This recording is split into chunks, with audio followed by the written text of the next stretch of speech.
Hello दोस्तों, आपका अपना यूट्यूब चैनल एडुकेयर पॉइंट में एक बार फिर से स्वागत है। आज हम लोग पढ़ेंगे कैलेंडर, जिसमें देखेंगे कैलेंडर से पूछे जाने वाले सभी प्रकार के प्रश्नों को, जिससे कि एक भी क्वेश्चन एग्जाम में आप लोगों से न छूटे। तो यदि आप लोग वीडियो को पहली बार देख रहे हैं तो चैनल को सब्सक्राइब कर ले और बेल आइकन को भी दबा दे, जिससे कि सभी वीडियो का नोटिफिकेशन आप लोगों को मिलता रहे। चलिए अब शुरू करते हैं आज का क्लास और देखते हैं कैलेंडर। तो इस चैप्टर में हम लोग सबसे पहले देखेंगे दिन, महीना और वर्ष के बारे में। तो चलिए सबसे पहले देखते हैं दिन यानी कि डे। तो सप्ताह में 7 दिन होते हैं।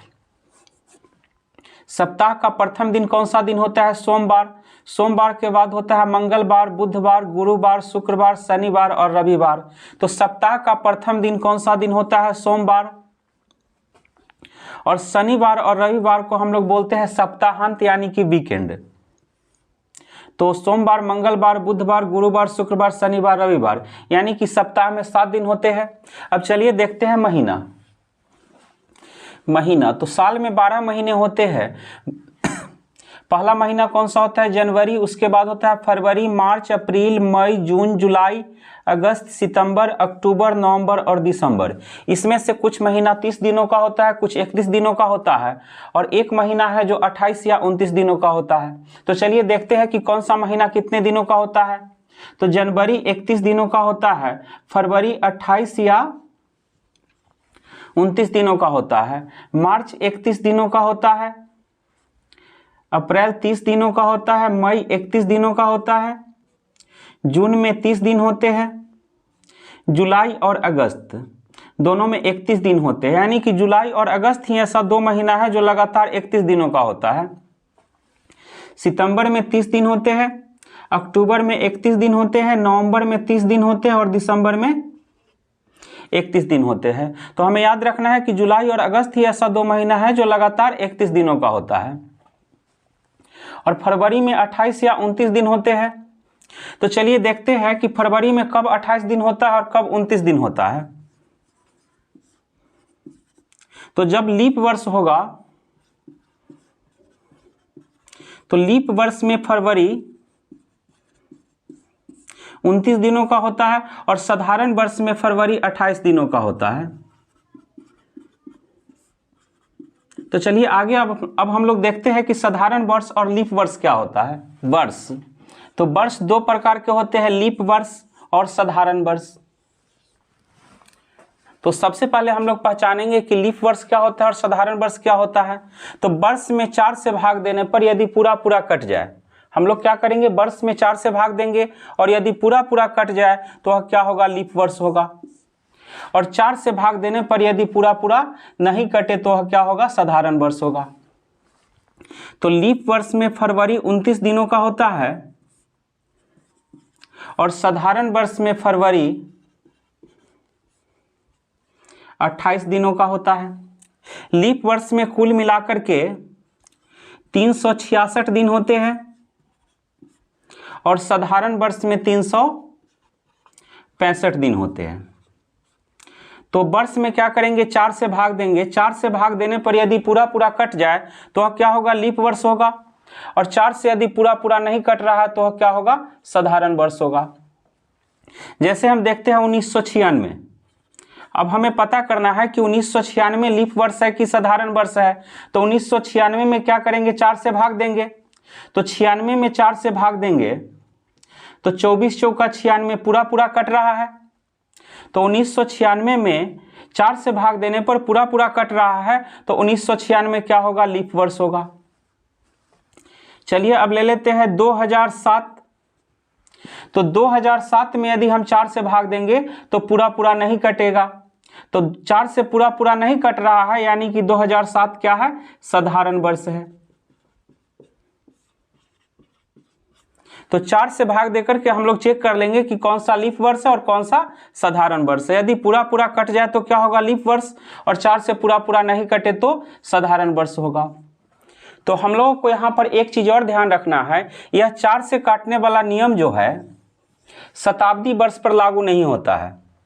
ऐसे कोई भी वर्ष हो तो 4 से भाग देकर के हम लोग पता कर लेंगे कि कौन सा वर्ष साधारण वर्ष और कौन सा वर्ष, लीप वर्ष है। लेकिन यह नियम जो है शताब्दी वर्ष पर लागू नहीं होता है। तो चलिए सबसे पहले देखते हैं कि शताब्दी वर्ष होता क्या है।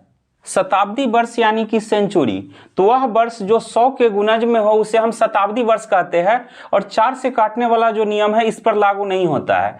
जैसे 100 ईस्वी, 200 ईस्वी, 300, 400, 500, ये सब क्या है, 100 के गुणज में है। 600, 700, 800, 900, 1000, 1100, 1200, इसी तरह आगे ये सभी वर्ष जो है 100 के गुणज में है। तो इसे हम क्या कहेंगे, शताब्दी वर्ष। तो शताब्दी वर्ष पर 4 से काटने वाला नियम लागू नहीं होता है। शताब्दी वर्ष यदि 400 से पूरा पूरा कट रहा है तब उसे हम लीप वर्ष मानेंगे, नहीं तो वह साधारण वर्ष होगा। जैसे 100 4 से तो कट रहा है लेकिन यह 400 से नहीं कट रहा है, तो 100 ईस्वी क्या होगा, साधारण वर्ष होगा। 200 क्या होगा, साधारण वर्ष होगा। 300 क्या होगा, साधारण वर्ष होगा। और 400 जो है 400 से पूरा पूरा कट रहा है तो 400 क्या होगा, लीप वर्ष होगा। उसी तरह 500, 600, 700 क्या होगा, साधारण वर्ष होगा। और 800 400 से पूरा पूरा कट रहा है तो यह क्या हो जाएगा, लीप वर्ष। तो हमें याद रखना है कि 4 से काटने वाला नियम शताब्दी वर्ष पर लागू नहीं होता है। शताब्दी वर्ष यदि 400 से पूरा पूरा कट रहा है तब क्या होगा, वह लीप वर्ष होगा। जैसे 1200 ईस्वी है तो 1200 400 से पूरा पूरा कट रहा है तो 1200 क्या होगा, लीप वर्ष होगा। उसी तरह 1600 क्या होगा, लीप वर्ष होगा। 2000 क्या होगा, लीप वर्ष होगा। तो शताब्दी वर्ष से यदि 400 से पूरा पूरा कट रहा है तो वह लीप वर्ष होगा, और 400 से यदि नहीं कट रहा है तब वह साधारण वर्ष होगा। अब हम लोग आगे देखेंगे विषम दिनों की संख्या यानी कि ओड डे निकालना। तो चलिए देखते हैं कि ओड डे है क्या। विषम दिन यानी कि ओड डे, तो किसी भी माह, वर्ष आदि के दिनों की संख्या में 7 से भाग देने पर जो शेष बचता है वह उसका विषम दिन कहलाता है। तो किसी भी दिन को हम लोग क्या करेंगे, सप्ताह में बदलेंगे, और सप्ताह में बदलने के बाद जो दिन एक्स्ट्रा में बच रहा है उसे क्या कहेंगे, विषम दिन। जैसे हम ले लेते हैं 10 दिन, तो 10 दिन को यदि हम सप्ताह में बदले तो लिख सकते हैं 1 सप्ताह और 3 दिन। 7 दिन का सप्ताह होता है तो 7 और 3 10 दिन, 1 सप्ताह 3 दिन। तो यहां पर सप्ताह में बदलने के बाद 3 दिन बच रहा है तो विषम दिन कितने हो जाएंगे, 3। उसी तरह हम ले लेते हैं 16 दिन, तो 16 दिन को यदि हम सप्ताह में बदले तो लिख सकते हैं 2 सप्ताह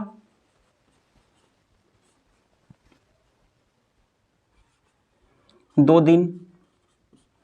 16 दिन को हम लिख सकते हैं 2 सप्ताह 2 दिन, तो यहां पर विषम दिन कितने हो जाएगा, 2। अब हम ले लेते हैं 25 दिन, तो 25 दिन को हम लिख सकते हैं 7 × 21 3 सप्ताह और 4 दिन। तो यहां पर विषम दिन कितने हो जाएंगे, 4। अब हम लेते हैं कि जनवरी महीने में कितने विषम दिन होंगे। हमें किसी भी महीना में विषम दिन निकालना हो तो सबसे पहले देखेंगे कि उस महीने में कितने दिन होते हैं। तो जनवरी महीना में 31 दिन होता है, तो 31 दिन को हम लिख सकते हैं 7 × 4 = 28 4 सप्ताह 3 दिन। 31 दिन को हम लिख सकते हैं 4 सप्ताह 3 दिन, तो यहां पर विषम दिन कितना हो जाएगा, 3।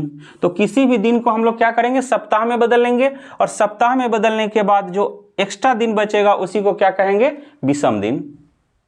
अब हम लोग देखते हैं कि किस महीने में कितने विषम दिन होते हैं। तो सबसे पहले देखते हैं जनवरी, तो जनवरी 31 दिनों का होता है, तो 31 दिन को हम लोग लिख सकते हैं 4 सप्ताह और 3 दिन।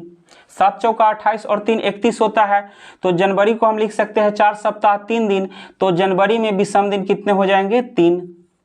उसी तरह फरवरी, तो फरवरी होता है 28 या 29 दिनों का। साधारण वर्ष में फरवरी 28 दिनों का होता है और लीप वर्ष में 29 दिनों का होता है। तो यदि फरवरी 28 दिनों का होगा तो इसे हम लिखेंगे 4 सप्ताह 0 दिन। तो साधारण वर्ष होने पर विषम दिन कितना होगा 0, और लीप वर्ष होने पर विषम दिन कितना हो जाएगा 1। लीप वर्ष में फरवरी 29 दिन का होगा तो 29 दिन को लिखेंगे हम लोग 4 सप्ताह और 1 दिन, तो एक्स्ट्रा में कितना दिन बच रहा है 1 दिन, तो विषम दिन कितना हो जाएगा 1। अब देखते हैं मार्च, तो मार्च 31 दिनों का होता है तो इसे हम लिखेंगे 4 सप्ताह 3 दिन। मार्च 31 दिनों का होता है तो 4 सप्ताह और 3 दिन, तो यहाँ पर विषम दिन कितने हो जाएंगे 3। उसी तरह अप्रैल 30 दिनों का होता है, तो अप्रैल 30 दिनों का होता है तो इसे हम लिखेंगे 4 सप्ताह 2 दिन, तो विषम दिन कितना हो जाएगा 2। मई 31 दिनों का होता है तो इसे हम लिखेंगे 4 सप्ताह 3 दिन, यानी कि मई में विषम दिन कितने हो जाएगा 3। अब देखते हैं जून, तो जून 30 दिनों का होता है तो 30 दिन को लिखेंगे 4 सप्ताह और 2 दिन, तो विषम दिन कितना हो जाएगा 2। जुलाई 31 दिनों का होता है तो 4 सप्ताह और 3 दिन, तो यहाँ पर विषम दिन कितना हो जाएगा 3। अगस्त भी 31 दिनों का होता है तो 4 सप्ताह 3 दिन, यहाँ भी विषम दिन कितना हो जाएगा 3। सितंबर 30 दिनों का होता है तो 4 सप्ताह और 2 दिन, तो विषम दिन कितना हो जाएगा 2। अक्टूबर होता है 31 दिनों का तो 4 सप्ताह 3 दिन, यानी कि अक्टूबर महीने में कितने विषम दिन होंगे 3। नवंबर होता है 30 दिनों का तो 4 सप्ताह और 2 दिन, तो विषम दिन कितना हो जाएगा 2। दिसंबर होता है 31 दिनों का तो 31 दिन को हम लोग लिखेंगे 4 सप्ताह 3 दिन, तो विषम दिन कितना हो जाएगा 3। अब चलिए अब हम लोग देखते हैं कि साधारण वर्ष में कितने विषम दिन होते हैं और लीप वर्ष में कितने विषम दिन होते हैं।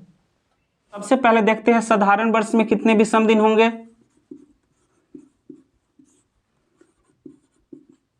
तो साधारण वर्ष में कुल मिलाकर के 365 दिन होते हैं, तो 365 दिन को हम लोग क्या करेंगे सप्ताह में बदलेंगे। तो सप्ताह में बदलने के लिए 365 में 7 से भाग देंगे, 7 पचे 35, 1 5 7 दूना 14, शेष कितना बचेगा 1। तो 365 दिन को हम लोग लिख सकते हैं 52 सप्ताह और 1 दिन। तो यहां पर एक्स्ट्रा दिन कितना बच रहा है 1 दिन। तो साधारण वर्ष में कितने विषम दिन होंगे 1। तो हम लोग को याद रखना है कि साधारण वर्ष में कितने विषम दिन होते हैं 1। अब देखते हैं कि लीप वर्ष में कितने विषम दिन होते हैं। तो लीप वर्ष में कुल मिलाकर के कितने दिन होते हैं 366 दिन। लीप वर्ष में 366 दिन होते हैं, तो 366 में भाग देंगे किससे 7 से, तो 7 पचे 35, 1 6 7 दूना 14, शेष कितना बचेगा 2। तो 366 दिन को हम लोग लिख सकते हैं 52 सप्ताह और 2 दिन। 366 दिन को क्या लिखेंगे 52 सप्ताह 2 दिन, तो यहां पर एक्स्ट्रा दिन कितना बच रहा है 2, यानी कि लीप वर्ष में कितने विषम दिन होते हैं 2। तो हम लोग को याद कर लेना है कि साधारण वर्ष में कितने विषम दिन होते हैं 1 और लीप वर्ष में कितने विषम दिन होते हैं 2। अब हम लोग देखते हैं कि 100 वर्ष में कितने विषम दिन होते हैं। तो यहां पर हमें पता करना है कि 100 वर्ष में कितने विषम दिन होते हैं। तो सबसे पहले हम लोग पता करेंगे कि 100 वर्ष में कितने साधारण वर्ष और कितने लीप वर्ष होते हैं। तो 100 वर्ष में 76 साधारण वर्ष होते हैं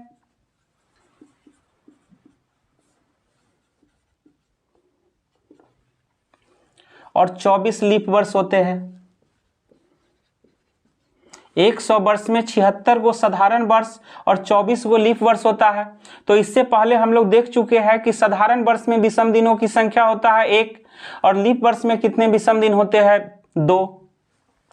तो 76 साधारण वर्ष है, तो साधारण वर्ष में विषम दिनों की संख्या होती है 1, तो 76 में 1 से गुना कर देंगे। और लीप वर्ष में विषम दिनों की संख्या होती है 2, तो 24 में 2 से गुना कर देंगे। तो 76 में 1 से गुना करेंगे, 76 अजोड़ 24 दूना 48। तो अब दोनों को जोड़ लेंगे, 8 6 14, 7 4 11 और 12 124 दिन। अब हम लोग क्या करेंगे 124 दिन को फिर सप्ताह में बदलेंगे। तो 124 में 7 से भाग दे देंगे, 7 इकाई 7, 7 5 12, 7 7 49, तो कितना बच जाएगा यहाँ पर 5। तो 124 दिन को हम लोग लिख सकते हैं 17 सप्ताह और 5 दिन।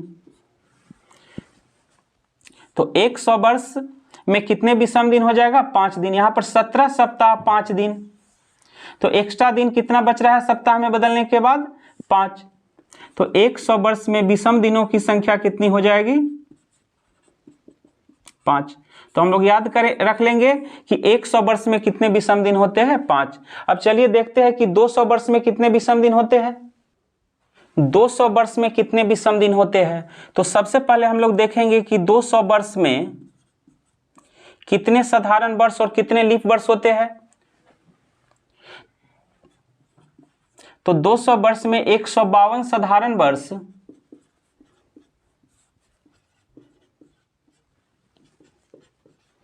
और 48 लीप वर्ष होते हैं। तो हम लोगों को मालूम है कि साधारण वर्ष में विषम दिनों की संख्या होती है 1 और लीप वर्ष में विषम दिनों की संख्या होती है 2। तो 152 में 1 से गुना करेंगे और 48 में 2 से गुना कर देंगे। तो 152 में 1 से गुना करेंगे 152 और 48 दूना 96। अब दोनों को जोड़ लेंगे, 2 और 6 8, 9 5 14, 1 और 1 2, 248। अब 248 दिन को हम लोग क्या करेंगे? सप्ताह में बदल देंगे।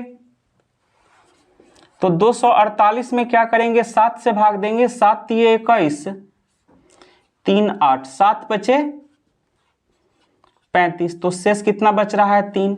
तो 248 दिन को हम लोग लिख सकते हैं 35 सप्ताह और 3 दिन।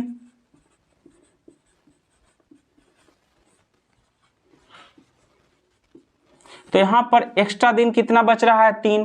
तो हम कह सकते हैं कि 200 वर्ष में कितने विषम दिन होते हैं?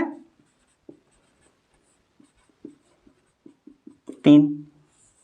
तो 100 वर्ष में कितने विषम दिन होते हैं? 5। 200 वर्ष में कितने विषम दिन होते हैं? 3। इसको और शॉर्ट मेथड से भी सोल्व कर सकते हैं। हम लोग इससे पहले देख चुके हैं कि 100 वर्ष में विषम दिन होते हैं 5।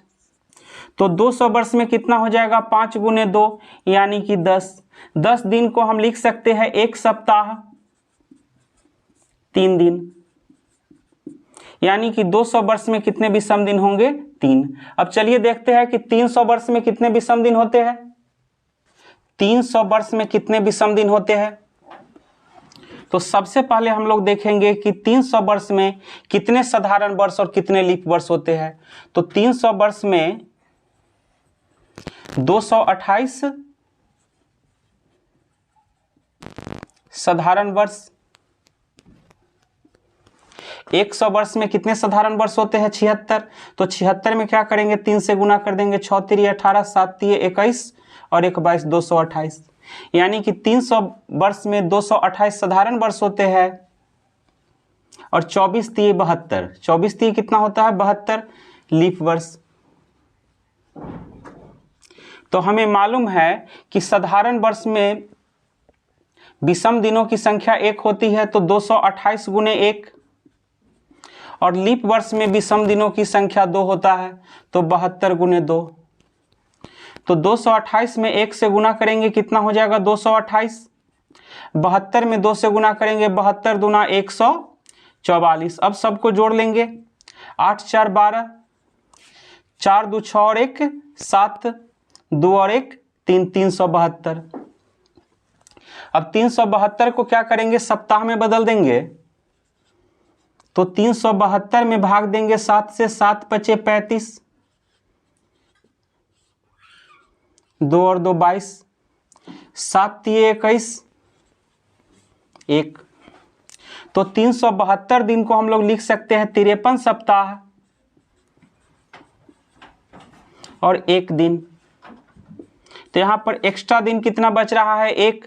तो हम कह सकते हैं कि 300 वर्ष में कितने विषम दिन होते हैं? 1।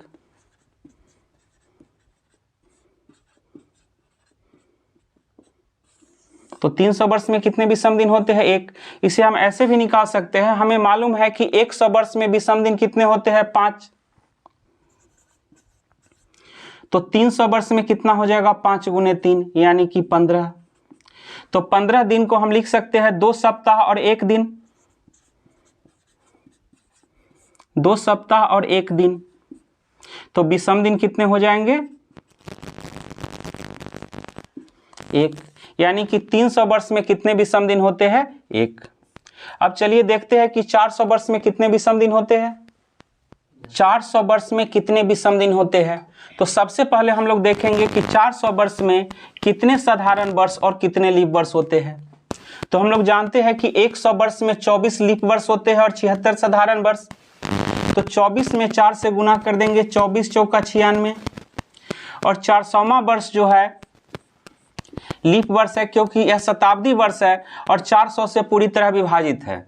तो शताब्दी वर्ष यदि 400 से पूरा पूरा कट रहा हो तो वह लीप वर्ष होता है। तो यहाँ पर लीप वर्ष 1 बढ़ जाएगा, यानी कि लीप वर्ष कितना हो जाएगा 97।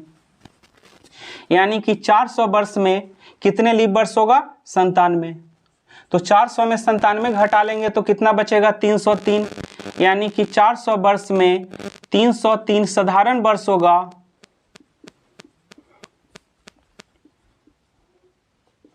और 97 को लीप वर्ष होगा। तो हम लोग जानते हैं कि साधारण वर्ष में विषम दिन होते हैं 1, तो 303 गुने 1, जो लीप वर्ष में कितने विषम दिन होते हैं 2, तो 97 गुने 2। तो 303 में 1 से गुना करेंगे तो 303 प्लस 97 में 2 से गुना करेंगे 7 दूना 14, 9 दूना 18 और 1 19, 194। अब दोनों को जोड़ लेंगे, 4 और 3 7, 9 3 और 1 4, 497। तो अब 497 को हम लोग सप्ताह में बदल लेंगे। तो सप्ताह में बदलने के लिए 7 से भाग देंगे, 7 49, 7 21 7। तो 497 दिन को हम लोग लिख सकते हैं 71 सप्ताह और 0 दिन, यानी कि 400 वर्ष में कितने विषम दिन होंगे 0।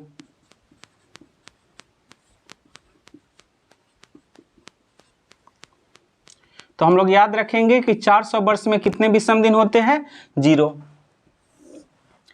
इसको शॉर्ट ट्रिक से भी देख सकते हैं हम लोग जानते हैं कि 100 वर्ष में विषम दिन होते हैं 5, तो 400 वर्ष में कितना हो जाएगा 5 गुने 4, और 400वां वर्ष शताब्दी है और वह 400 से पूरी तरह विभाजित है, तो लीप वर्ष है तो 1 दिन यहाँ पर बढ़ जाएगा।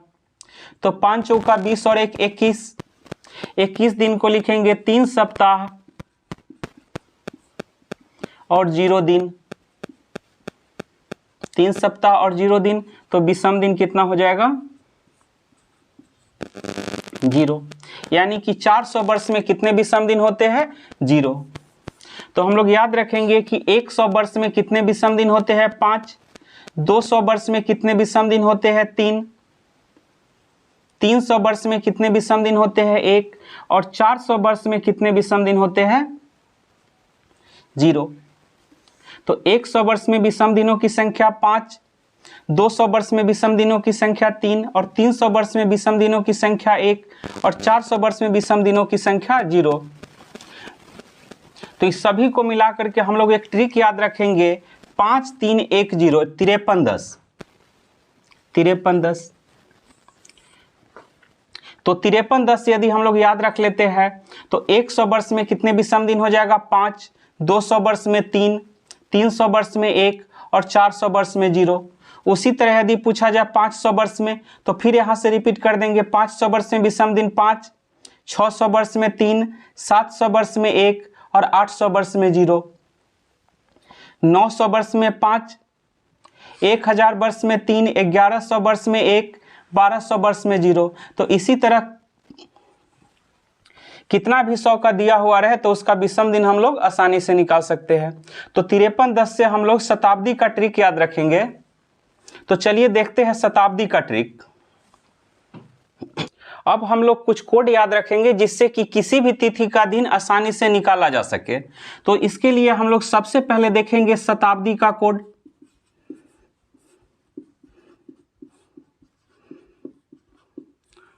तो शताब्दी का कोड हम लोग याद रखेंगे 53 10।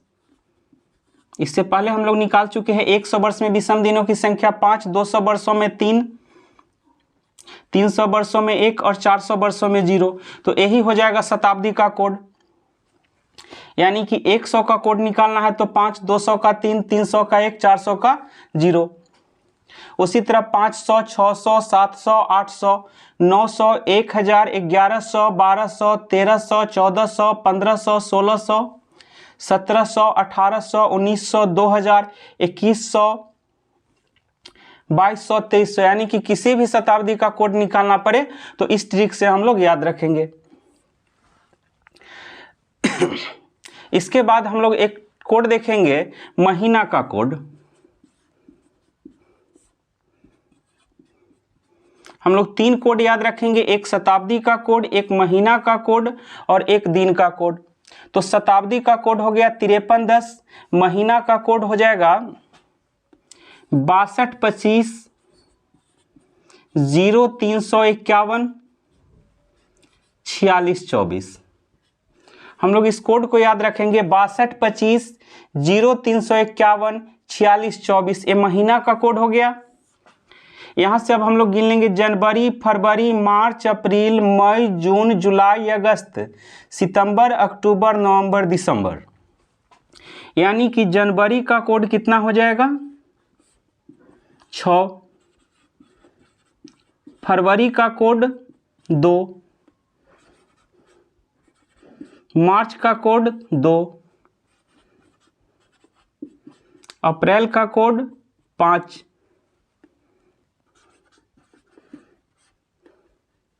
मई का कोड 0, जून का कोड 3,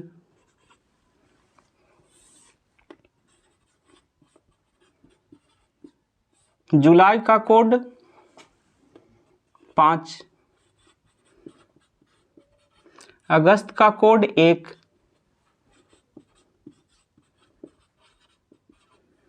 सितंबर का कोड 4,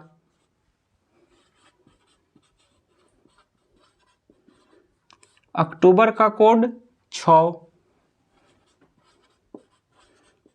नवंबर का कोड 2 और दिसंबर का कोड 4। तो यहाँ से हम लोग गिन लेंगे जनवरी, फरवरी, मार्च, अप्रैल, मई, जून, जुलाई, अगस्त, सितंबर, अक्टूबर, नवंबर, दिसंबर।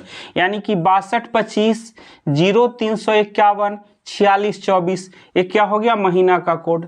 इसमें हम लोग को एक चीज और ध्यान रखना है, लीप वर्ष में कोड थोड़ा सा चेंज होगा। बस 2 कोड चेंज होगा लीप वर्ष में, जनवरी का और फरवरी का।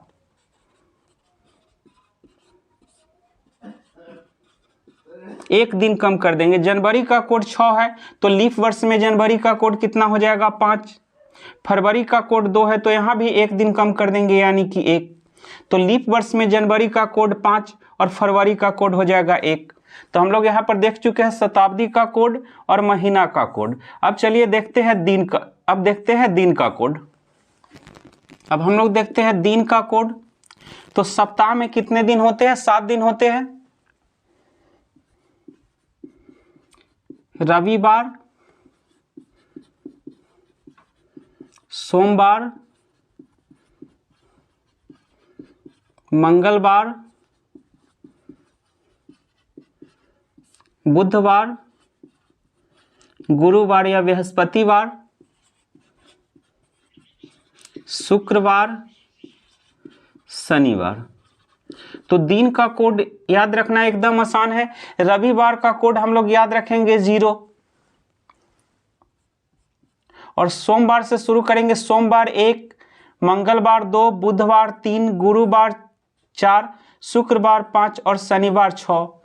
तो ये हो गया दिन का कोड। रविवार का कोड कितना हो जाएगा 0, सोमवार का 1, मंगलवार का 2, बुधवार का 3, गुरुवार का 4, शुक्रवार का 5 और शनिवार का 6। तो यहां पर हम लोग बस 3 कोड याद रखेंगे और किसी भी तिथि का दिन एकदम आसानी से निकाल लेंगे। 3 कोड याद रखना है।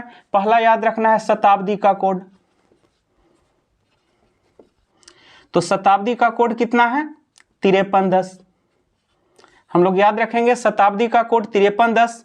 उसके बाद याद रखेंगे महीना का कोड, महीना का कोड भी हम लिखवा चुके हैं 6225 0351 4624। उसके बाद याद रखेंगे दिन का कोड, तो दिन का कोड हो गया रविवार, सोमवार, मंगलवार, बुधवार, गुरुवार, शुक्रवार, शनिवार। रविवार का कोड 0, सोमवार का 1, मंगलवार का 2, बुधवार का 3, गुरुवार का 4, शुक्रवार का 5 और शनिवार का 6। तो शताब्दी का कोड, महीना का कोड और दिन का कोड यदि हम लोग याद कर लेते हैं तो किसी भी तिथि का दिन आसानी से निकाल सकते हैं। अब चलिए हम लोग देखते हैं किसी भी तिथि का दिन निकालना। तो यहाँ पर प्रश्न है कि 15 अगस्त 1947 को कौन सा दिन था। हमें निकालना है कि 15 अगस्त 1947 को कौन सा दिन था। तो इसके लिए हम लोग एक फॉर्मूला याद रखेंगे। सबसे पहले देंगे शताब्दी का कोड, शताब्दी का कोड लिखने के बाद लिखेंगे वर्ष का अंतिम 2 अंक।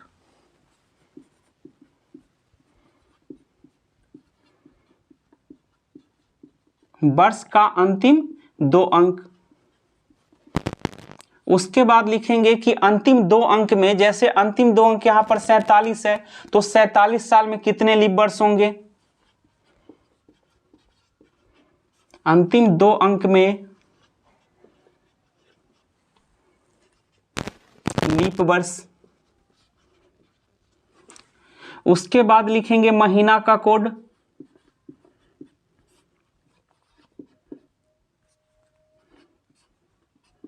उसके बाद लिखेंगे तिथि और सबको भाग दे देंगे किससे, 7 से, और तब देखेंगे कि शेष कितना बच रहा है और उसी अनुसार हम लोग दिन निकालेंगे। तो सबसे पहले यहां पर देखते हैं शताब्दी का कोड। यहां पर पहला क्वेश्चन है इसलिए हम सबको सभी चीज को बारी बारी से देख लेते हैं। शताब्दी का कोड, तो यहां पर देखते हैं कि शताब्दी कितना है, तो 1947। तो 47 को हटा के यानी कि अंतिम 2 अंक हटा करके 0 डाल देंगे तो शताब्दी कितना हो गया 1900। 1900 का कोड कितना होगा, तो हम लोग शताब्दी का कोड याद कर चुके हैं 5310। शताब्दी का कोड कितना याद कर चुके हैं 5310। तो 100, 200, 300, 400, 500, 600, 700, 800, 900, 1000, 1100, 1200, 1300, 1400, 1500, 1600, 1700, 1800, 1900, यानी कि शताब्दी कितना है 1900। तो 1900 का कोड कितना है 1। उसके बाद यहां पर फॉर्मूला में दिया हुआ है वर्ष का अंतिम 2 अंक। तो वर्ष का अंतिम 2 अंक कितना है 47। अब हमें देखना है कि अंतिम 2 अंक में लीप वर्ष कितना है, यानी कि 47 वर्ष में कितने लीप वर्ष है। 47 वर्ष में कितने लीप वर्ष है, तो हम लोग क्या करेंगे 47 में भाग दे देंगे किससे, 4 से। जब भी लीप वर्षों की संख्या निकालना हो तो 4 से भाग दे देंगे। 11 चौका 44, तो बच जाएगा कितना 3। तो 47 वर्ष में यहां पर भागफल कितना रहा है 11। तो जितना भागफल आएगा उतना ही क्या होगा लीप वर्ष होगा, यानी कि 47 वर्ष में लीप वर्ष कितना हो जाएगा 11। उसके बाद महीना का कोड, तो महीना का कोड हम लोग याद कर चुके हैं 6225 0351 4624। तो महीना कौन सा है अगस्त, महीना यहां पर है अगस्त। तो अगस्त का कोड कितना होगा 1 और तिथि कितना है 15। तो अब सभी चीजें को लिख लेंगे। शताब्दी का कोड, तो शताब्दी कितना है 1900। 1900 का कोड कितना है 1 प्लस वर्ष का अंतिम 2 अंक। तो वर्ष का अंतिम 2 अंक कितना है 47। अंतिम 2 अंक में लीप वर्षों की संख्या, तो देखेंगे कि 47 वर्ष में कितने लीप वर्ष है, तो 47 में 4 से भाग देने पर भागफल कितना आ रहा है 11। तो 47 वर्ष में लीप वर्ष कितना होगा 11। उसके बाद लिखेंगे महीना का कोड, तो महीना अगस्त है, अगस्त का कोड कितना होता है 1। उसके बाद लिखेंगे तिथि, तो तिथि कितना है 15। अब सबको जोड़ करके भाग दे देंगे किससे 7 से। तो 47 और 1 48, 48 और 11 कितना हो जाएगा 59 और 1 60, 60 और 15 75, तो 75/7। तो 75 में अब भाग देंगे 7 से, तो 75 में 7 से भाग देने पर शेष कितना बचेगा? तो 75 में 7 से भाग देंगे तो शेष कितना बचेगा? 5। 7 दाही 70, शेष कितना बचेगा? 5। तो यहां पर शेष 5 बच रहा है, तो इसी से हम लोग दिन निकालेंगे। दिन का कोड हम लोग देख चुके हैं, रविवार का कोड कितना है? 0। सोमवार का कोड कितना है? 1। मंगलवार का कोड कितना है? 2। बुधवार का कोड कितना है? 3। गुरुवार का कोड कितना है? 4। शुक्रवार का कोड कितना है? 5। और शनिवार का कोड कितना है? 6। तो यहां पर शेष बच रहा है 5, तो 5 किसका कोड है? शुक्रवार का। तो यहां पर दिन कौन सा हो जाएगा? शुक्रवार। यानी कि 15 अगस्त 1947 को कौन सा दिन था? शुक्रवार। चलिए एक और क्वेश्चन देखते हैं। 25 जनवरी 1948 को कौन सा दिन था? हमें निकालना है कि 25 जनवरी 1948 को कौन सा दिन था। तो सबसे पहले हम लोग लिखेंगे शताब्दी का कोड। तो 1948, यहाँ पर शताब्दी कितना है? 1900, तो 1900 का कोड कितना होता है? 1। उसके बाद लिखा जाता है वर्ष का अंतिम 2 अंक। तो 1948 में अंतिम 2 अंक कितना है? 48। उसके बाद लिखा जाता है अंतिम 2 अंक में लीप वर्षों की संख्या, यानी कि 48 वर्ष में कितने लीप वर्ष होंगे? तो 48 में 4 से भाग देंगे तो भागफल कितना आएगा? 12, यानी कि 48 वर्ष में 12 लीप वर्ष होंगे। उसके बाद लिखा जाता है महीना का कोड। तो महीना यहाँ पर है जनवरी। जनवरी का कोड कितना होता है? 6। लेकिन 1948 क्या है? 48 4 से पूरा पूरा कट रहा है, तो 48 लीप वर्ष है, तो लीप वर्ष में जनवरी का कोड कितना हो जाता है? 5। तो यहां पर महीना का कोड दे देंगे। उसके बाद लिखेंगे तिथि। तो तिथि कितना है? 25। यानी कि सबसे पहले देंगे शताब्दी का कोड, उसके बाद देंगे वर्ष का अंतिम 2 अंक, उसके बाद देखेंगे कि अंतिम 2 अंक में कितने लीप वर्ष है, उसके बाद देंगे महीना का कोड, तब लिखेंगे तिथि, और सब में भाग दे देंगे किससे? 7 से। अब चलिए सबको जोड़ लेते हैं। 48 और 1 49, 49 और 12 61, 61 और 5 66, 66 और 25, 66 और 25 को जोड़ लेंगे तो कितना आ जाएगा? 91।